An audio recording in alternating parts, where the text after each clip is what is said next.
अस्सलाम वालेकुम प्यारो, दिस इज सानी खान। और बताओ क्या कर रहे हो आजकल। हाँ जी, तो आज मैं तुम लोगों को एक बहुत ही हैरान कुन और नाकाबिले यकीन इंसिडेंट बताने जा रही हूँ, जो कि शुरू शुरू में एक बहुत ही बड़ा इत्तेफाक लगता था, लेकिन आखिर में एक बहुत ही दिल दहलाने वाली हकीकत सामने आई, जिसने कई लोगों की जिंदगियों को बुरे तरीके से इफेक्ट किया। तो ले चलती हूँ मैं आपको 1985 में हुए उस वाक़े की तरफ। लेकिन उससे पहले query of the day, can our handwriting reveal aspects of our personality? क्या हमारी हैंड राइटिंग से हमारी पर्सनैलिटी का पता लगाया जा सकता है? इसके जवाब के लिए मिलती हूँ मैं आपको वीडियो के एंड पे। Now back to the topic. तो ये कहानी शुरू होती है 1980s में, जब रॉबर्ट, जो कि एक 19 साल का नौजवान था, न्यूयॉर्क के एक सलीवन कंट्री कम्युनिटी कॉलेज में इंटर होता है। तो बहुत से लोग उसे ऐसे मिलने लग जाते हैं जैसे वो सब के सब उसे पहले से पहचानते हो, और वो सब उसे एडी करके बुला रहे होते हैं। ये सब देखकर रॉबर्ट बड़ा कंफ्यूज हो जाता है। उस वक्त उसको ऐसा लग रहा होता है कि वो सब लोग शायद उससे किसी किस्म का प्रैंक कर रहे हैं, लेकिन उसकी ये कंफ्यूजन तब दूर होती है जब वो पाल नाम के एक लड़के से मिलता है, जो उन्हीं कॉलेज स्टूडेंट में से एक था। वो उसे बताता है कि बिल्कुल उसी ही की शक्ल का एक लड़का जिसका नाम एडी था, उसी कॉलेज में था, जो कि कुछ अर्सा पहले कॉलेज छोड़ चुका था। क्योंकि रॉबर्ट और एडी की शक्ल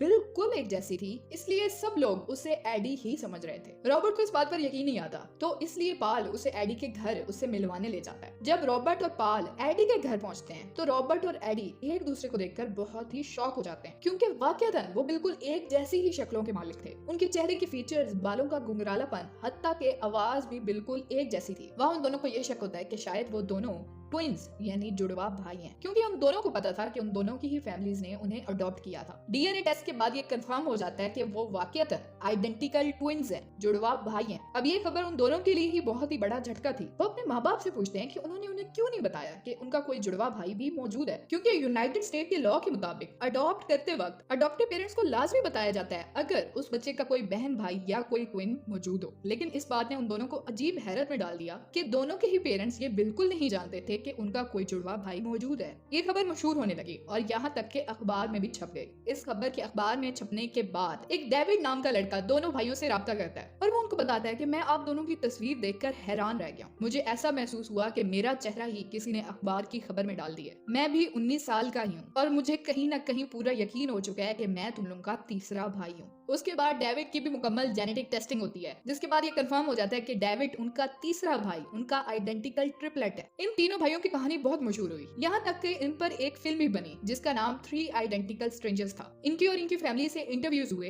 तो इन तीनों रॉबर्ट, एडी और डेविड के अडॉप्टिव पेरेंट्स ने एक बात का इंकशाफ किया। उन तीनों के पेरेंट्स ने ये बताया कि जब उनको अडॉप्ट किया गया था, तो तब से लेकर 10 साल की उम्र तक एक डॉक्टर हर साल उनको देखने आता था, उनकी मुख्तलिफ पिक्चर्स और वीडियोस बनाता था, और उनकी कई किस्म की ऑब्जर्वेशंस करता था। उनके फर्स्ट स्टेप्स, उनकी साइकिल राइडिंग स्किल सब वो ऑब्जर्व करता था। वो उनसे कुछ सम्स, कुछ मैथ प्रॉब्लम्स भी सॉल्व करवाता था, ताकि उनकी इंटेलिजेंस का अंदाजा लगा सके। पेरेंट्स के पूछने पर वो उन्हें बताता था कि ये अडॉप्शन एजेंसी की तरफ से एक रूटीन फॉलो अप है, कि वो ये चेक कर सकें कि उनको ठीक तरीके से रखा जा रहा है कि नहीं। ये खबर पता चलते ही लॉरेंस नाम के एक इन्वेस्टिगेटिव रिपोर्टर ने ये रिवील किया कि वो शख्स कोई और नहीं, डॉक्टर पीटर न्यूबर था, जो उन पर एक स्टडी कर रहा था। तो हकीकत ये थी कि वो तीनों भाई ही एक साइंसी तजर्बे का हिस्सा थे। उस तजर्बे में कम से कम 15 बच्चे शामिल थे, जिनमें से 5 ट्विंस के सेट थे, जबकि एक ट्रिपलेट्स का सेट था। इन 3 भाइयों की कहानी के बाद उन 5 ट्विंस में से भी 3 ट्विंस रीयूनाइट हो गए, लेकिन फिर भी 4 लोग अभी तक ये नहीं जानते थे कि उनका भी कोई ट्विन मौजूद है। इन सब बच्चों को पैदाइश के फौरन बाद ही अलग-अलग कर दिया गया था, और फिर अलग-अलग फैमिलीज में अडॉप्टिव पेरेंट्स को बताए बगैर इनको अडॉप्ट करवाया गया। उनमें से कोई भी अडॉप्टिव पेरेंट ये नहीं जानता था कि जिस बच्चे को वो अडॉप्ट कर रहे हैं उसका कोई ट्विन भी मौजूद है। ये फैमिलीज मुख्तलिफ तरीके से चूज की गई थी, उनके सोशियो इकोनॉमिक स्टेटस के मुताबिक। इस बात को यकीनी बनाया गया था कि एक ट्विन की फैमिली का सोशियो इकोनॉमिक स्टेटस उसके दूसरे सिबलिंग के फैमिली सोशियो इकोनॉमिक स्टेटस से मुख्तलिफ हो। इन तीनों भाइयों डेविड, एडी और रॉबर्ट के केस में एक भाई को लोअर क्लास फैमिली में अडॉप्ट करवाया गया, जबकि एक को मिडिल क्लास में, तो वहीं एक को एक अच्छी खासी अमीर यानी अपर क्लास की फैमिली में अडॉप्ट करवाया गया। लेकिन ये सब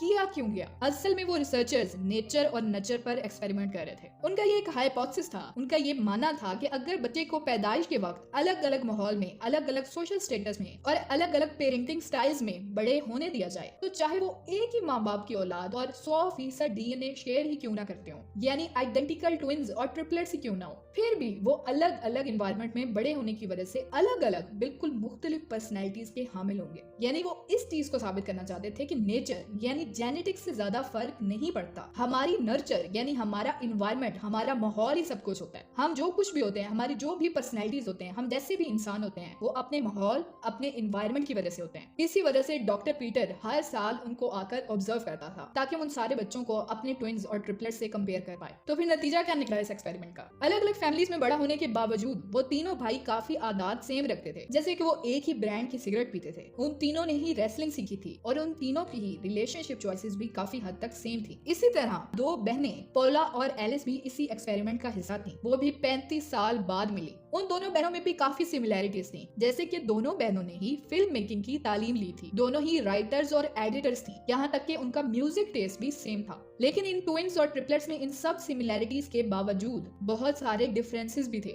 जैसे कि ट्रिपलेट्स में से एक भाई ज्यादा अग्रेसिव था जबकि बाकी भाई सॉफ्ट स्पोकन थे। उनमें से एक ट्रिपलेट एडी बहुत ही severe mental illness manic depression में मुब्तला हो गया था, जबकि बाकी भाइयों को इतना स्वेयर मेंटल हेल्थ इशू नहीं था। इसी तरह पोला और एलिस में भी काफी डिफरेंसेस थे। उनमें से एक बहन पोला मैरिड थी और उसकी एक बेटी भी थी, जबकि दूसरी बहन 35 साल की उम्र में भी सिंगल थी और वो किसी किस्म का रिलेशनशिप चाहती ही नहीं थी और ना ही वो फैमिली लाइफ की हामी थी। वो दुनिया ट्रैवल करके घूमना चाहती थी। इसके अलावा भी उन ट्विंस में बहुत ज्यादा डिफरेंसेस थे, लेकिन ये सब अनऑफिशियल ऑब्जर्वेशंस थी। ऑफिशियल रिजल्ट्स को यानी डॉक्टर पीटर की 12 साल की गई रिसर्च को कभी पब्लिश ही नहीं किया गया। उसकी वजह भी बिल्कुल साफ थी, एथिकल इश्यूज। चाहे कितना ही बड़ा एक्सपेरिमेंट हो, डॉक्टर पीटर जिंदा जीते जागते लोगों पर एक्सपेरिमेंट कर रहे थे, वो भी उन्हें बिना बताए, जिसकी वजह से उनमें से कई ट्विंस को इस हकीकत के पता चलने पर कि वो एक एक्सपेरिमेंट का हिस्सा थे और उन्हें जानबूझकर अपनी मर्जी की फैमिलीज में अडॉप्ट करवाया गया, बहुत ही बुरे इमोशनल शॉक्स में थे। वो सब के सब ट्विंस शुरू से ही कुछ ना कुछ साइकोलॉजिकल इश्यूज का शिकार थे, जैसे कि उन सब बच्चों में शुरू से ही सेपरेशन एंजाइटी कॉमन थी। उन 15 पार्टिसिपेंट में से 2-3 ने तो सुसाइड तक कर ली थी, जिनमें से एक उन ट्रिपलेट में से एक भाई एडी था। तो इन तमाम एथिकल इश्यूज के चलते उस स्टडी के ऑफिशियल रिजल्ट्स को 1990 में 75 साल के लिए येल यूनिवर्सिटी में सील कर दिया गया, जो कि अब 2065 में ही पब्लिश किए जा सकते हैं। जी, तो ये था वो हैरत अंगेज वाकया जो बाद में एक साइकोलॉजिकल एक्सपेरिमेंट साबित हुआ। तो अब वक्त है आज की क्यूरी का जवाब देने का। Can our handwriting reveal aspects of our personality? The answer would B